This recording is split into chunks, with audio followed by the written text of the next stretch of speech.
지금은 오히려 안 좋은 거를 사야 되는 거예요. 그럼 어느 업종에 주목을 해야 되느냐?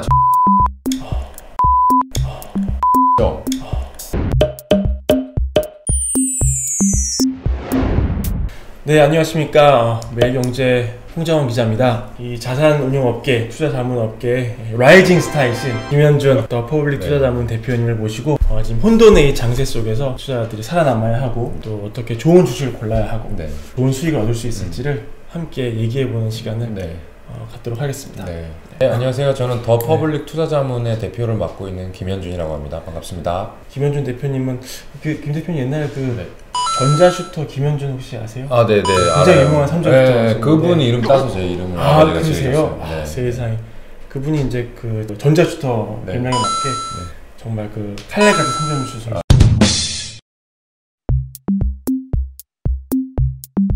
초보 투자자가 지금과 같은 시기에 어떤 특정 기업을 잘 골라보자 라고 하는 거는 좀 어려운 발상인 것 같아요. 그분들이 기업을 고르는 방법도 배워야 되고요. 그리고 그 기업이 내가 원하는 가격까지 싸게 거래될 때까지 기다리는 거, 사고 나서 원하는 또는 내가 계산한 내재 가치까지 올라갈 때까지 기다리는 그 세 가지 작업에 대한 훈련돼 있어야 되는데 안 돼 있는 상황에서 변동성 있는 장세에 처음 시작을 하게 되면 우량주를 사건 잡주를 사건 사실은 돈을 벌 가능성보다 잃을 가능성이 좀 높다고 봐요. 먼저는 이 기회에 한번 내가 공부를 해보자 라고 접근을 하는 하나의 시기로 보는 게 제일 좋다고 보고요. 근데 굳이 그래도 나는 돈을 벌어보고 싶다라고 하면 아까 말씀하신 삼성전자가 됐던 현대차가 됐던 시장 ETF가 됐던 이런 걸 투자하고 장기간 기다리려는 생각을 해야 됩니다. 절대로 만기가 있는 빚을 사용한다라든지 3개월, 6개월 이내에 집을 사는데 잔금을 치러야 될 돈이라든지 이런 돈은 절대 사용하시면 안 될 것 같고요. 내 가족, 친구들이 어떤 제품과 서비스를 잘 사용하는지 그리고 그것을 보고 재무제표로 옮기는 그 훈련을 반드시 하셔야 됩니다. 마법 공식이라는 건 없어요. 기업이라고 하는 거는 사람이랑 똑같아서 두 가지 부자가 있을 수가 있어요. 첫 번째 부자는 소득이 많은 부자. 돈을 많이 벌어요. 흔히 말하는 의사가 됐건 변호사가 됐건 고위 임원이 됐건 이런 사람이 있고, 두 번째는 원래부터 돈이 많은 사람, 지금 가진 돈, 로또가 당첨이 됐건 부모님이 부자시건 간에 그런 사람한테 내가 배우자를 고르듯이 기업을 찾으면 되거든요. 그러면 그 소득이 많다라고 하는 건 이익이 많이 나는 겁니다. 그 다음에 자산이 많다라고 하는 건 그 회사에 실제로 자본 총계가 많다라는 건데, 이 소득이 모여서 자본 총계가 되는 거거든요. 그럼 결국은 소득이 제일 중요한 거고, 그러면 이익을 어떻게 계산할래? 어려워. 재무제표 어떻게 봐? 근데 전혀 어렵지 않아요. 예를 들어서 가게를 하나 차린다고 생각을 해보죠. 들어가는 원재료 그리고 자기의 인건비, 임차료 이런 것들을 뺀 것이 이익입니다. 근데 그 단어를 몰라서 어렵다고 느끼는 것 뿐이지, 재무제표 기초 책 한두 권만 읽으면 내가 이렇게 소상공인으로 하는 것이 기업으로는 이렇게 이어지는 거구나 라고 충분히 이해할 수 있고요. 한 가지만 더 팁을 드리자면, 비즈니스 모델이 간단할수록 공부하기 편하겠죠. 예를 들면 삼성전자다라고 하면 이걸 사시는 분들은 우리나라의 대표 주식이고, 이 회사가 우리나라에서 없어진다면 상상도 할 수 없다라고 생각하니까 그냥 사는 거지, 실제로 삼성전자가 어떤 원재료와 어떤 제품을 파는지도 아마 모르실 거고, 대부분은 사업은 다양하죠. 그렇죠. 가전제품, 휴대폰 파는 걸로 알고 계실 거예요. 근데 실제로는 가장 많이 버는 사업은 반도체 사업이고, 거기에서 어떤 제품과 원재료가 있는지 전혀 모르거든요. 하지만 정말 기업이 크다 하더라도 음식점에서 실제로 음식점 프랜차이즈는 같은 음식점을 100개, 200개 갖고 있다 뿐이지 비즈니스 모델은 같습니다. 이해하기 아주 쉽기 때문에 그런 쪽에서부터 접근을 시작하다 보면 본인이 이제 투자 성향이 조금씩 나오게 됩니다. 나는 고성장하는 기업이 좋아, 아니면 따박따박 찍히는 게 좋아, 아니면 난 대형주, 소형주, 실생활에 있는 거 아닌 거, 이렇게 분석을 할 수 있는 게 되는 거니까 한 발 한 발 처음에는 내가 어떤 곳에 지갑을 열고 있는지를 보는 게 저는 핵심이라고. 그럼 수준을 조금만 더 올려보겠습니다. 이분이 평소에 한 3가지, 4가지 정도 주식을 보고 있었습니다. 카페를, 돼지고기를, 영화관 주식, 마트 주식입니다. 코로나 여파로 이 회사가 돼지고기가 덜 팔릴지, 마트에 덜 가게 될지, 그걸 내가 예측을 못하겠네. 먼저는 코로나19의 여파로 매출액이나 이익이 어떻게 될지 모른다 라고 하면 투자 말이에요. 그런데 모르지 않을 것 같아요. 지금 보시면 카페다. 카페가 지금은 사람들이 좀 덜 가겠죠. 네. 그다음에 돼지고기. 실제로 돼지고기 음식점에 가서 먹는 건 좀 덜 먹겠죠. 하지만 집에서 먹는 게 요새 좀 늘어났다고 들었어요. 그다음에 영화관 지금 엄청 안 가죠. 네. 굳이 내가 영화관 갈 필요 없이 땡플릭스나 이런 데서 맞습니다. 돈을 네, 그 영화를 보면 되니까. 그다음에 마트 같은 경우는 안 가는 것처럼 보이지만 배달이 잘 돼 있는 마트는 실제로 어쨌든 매상이 오히려 올라가는 그런 경우도 볼 수 있고요.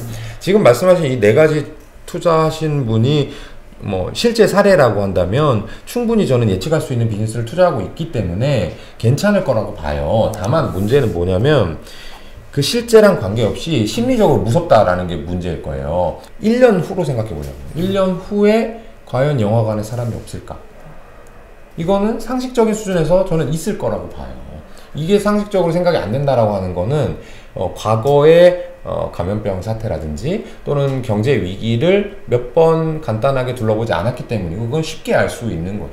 이때는 내가 이거를 처음에 샀을 때를 잘 생각해 보는 거예요. 감염병이라고 하는 거는 1년 뒤에 지나갈 거예요. 그럼 내가 이 회사를 1년만 보고 투자를 하려고 했나? 그런 거 아닐 거란 말이죠. 영화관은 꾸준히 이 브랜드 영화관은 많이 갈 것 같아.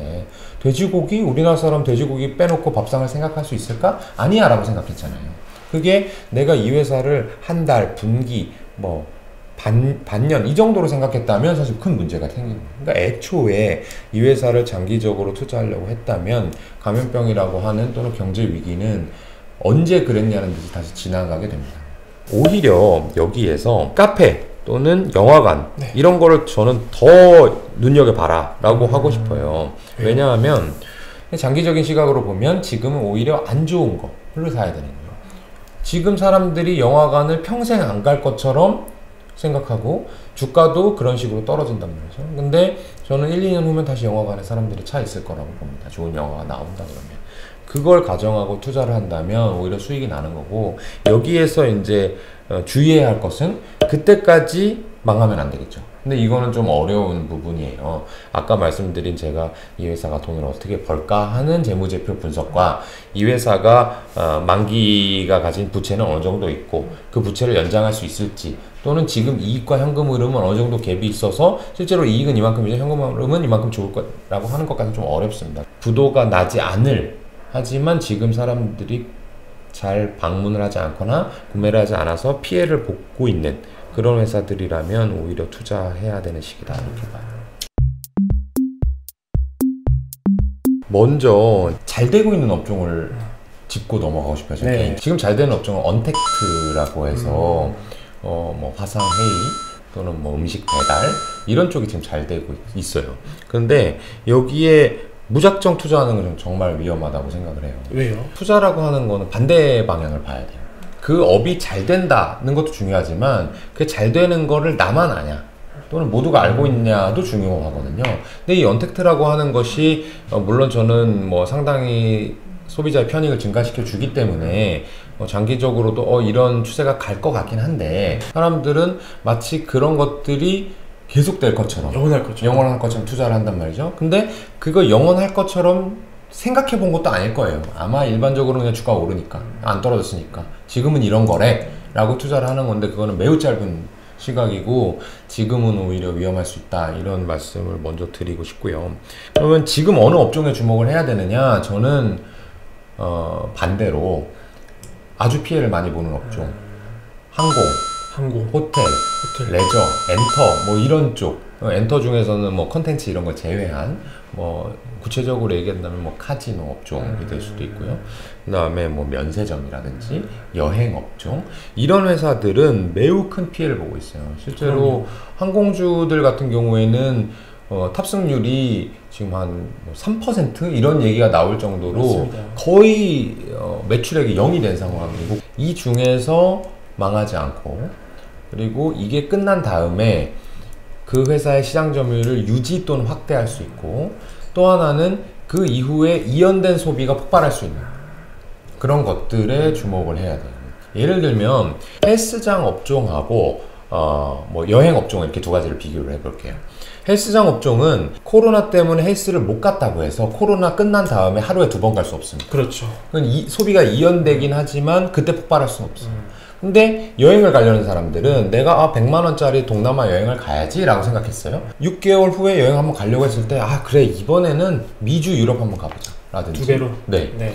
보복 소비 이른바 이런 게 발생할 수 있는 보복 소비가 거고요. 요새 유행이더라고요. 네, 그런 쪽에 약간 주목을 해보실 필요가 있고, 두 번째는 이게 차별화가 될 수 있느냐, 이게 무슨 얘기냐 하면 내가 어느 나라 여행을 가려고 하고 있어요. 그런데 일반적으로 특수한 상황이 아니면 뭐 나는 K항공, 나는 A항공, 난 J항공 이렇게 결정하는 사람은 별로 없습니다. 스카이 스캐너에 그렇죠. 검색을 아직 KA 홈페이지가 굳이 그 얘기는 뭐냐면 시장 점유율이 바뀔 수 있다는 얘기예요. 어떤 이유로든 간에. 그래서 저는 그 두 가지 이유로 항공주와 같은 주식들은 좀 위험할 수도 있다. 근데 그것까지 캐치해낼 수 있는 분이면 이미 저보다 훌륭한 기업 분석 능력을 갖췄기 때문에 제가 뭐라고 사실 할 말도 없을 거고요. 오늘 이렇게 김현준 대표님 모시고 정말 좋은 얘기를 많이 고맙습니다. 들어봤습니다. 명확한 얘기를 많이 해주셔서 이걸 보시는 시청자분들이 이 주식시장에 임하는 어떤 마음가짐을 새롭게 가지는데 많은 도움이 될 것 같습니다. 퍼블릭 투자 자문의 성공을 위해서 저희 매일경제도 기원하겠습니다.